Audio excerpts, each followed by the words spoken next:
देवेंद्र फडणवीसांना केंद्रात नवी जबाबदारी। दिल्लीत भाजपच्या गोटात हालचाली।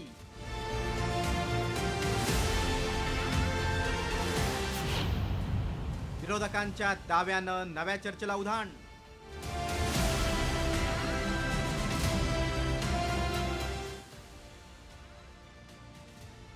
मुख्यमंत्री देवेंद्र फडणवीसांचे दिल्ली दौरे वाढू लागलेत, तसं राज्याच्या राजकारणात त्यांना केंद्रात मोठी जबाबदारी मिळणार असल्याच्या चर्चा रंगू लागल्यात। मात्र यावेळी त्यांच्या मंत्रिपदाबाबत नव्हे तर त्यांना पक्षाच्या संसदीय समितीत मिळणाऱ्या जबाबदारीची जोरदार चर्चा सुरू आहे। ती जबाबदारी नेमकी कोणती ते पाहूया। भाजपच्या पॉवरफुल संसदीय समितीत देवेंद्र फडणवीसांची वर्णी लागण्याची शक्यता आहे। फडणवीस सध्या भाजपच्या केंद्रीय निवडणूक समितीचे सदस्य आहेत। संसदीय समितीत एंट्री झाल्यास फडणवीसांची भाजपसह राष्ट्रीय राजकारणात ताकद वाढणार आहे।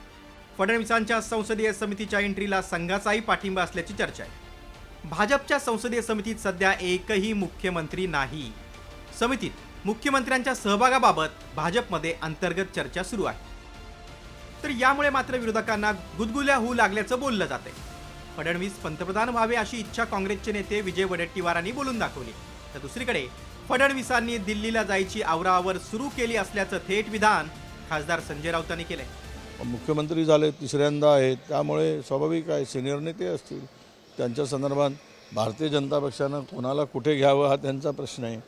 आणि आम्हाला इच्छा आहे की ते पंतप्रधान 29च्या आतमध्ये व्हावेत। 29 नंतर तर काही संधी नाही। देवेंद्र फडणवीस आवराआवर करत आहेत। इतक्या दिवसापासून हे विषय पेंडिंग आहेत। हे सगळ्या विषयांचा निपटारा करून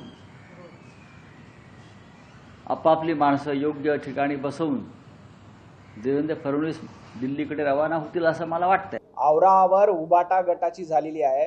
महाराष्ट्रातल्या जनतेनं उबाटा गटाला आवरलेला आहे आणि उबाटा गटाला घरामध्ये बसवण्याचं काम केले। संजय राऊत, आता तुम्हाला राज्यसभेमध्ये देखील जाता येणार नाही, तुमचं दुकान आवरायला सुरुवात करा।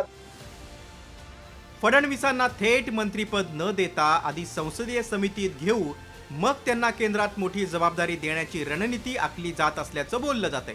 त्यामुळे आता फडणवीस खरंच दिल्लीच्या राजकारणात सक्रिय होणार का हे पाहणं औत्सुक्याचं असेल। ब्युरो रिपोर्ट, साम टीव्ही न्यूज।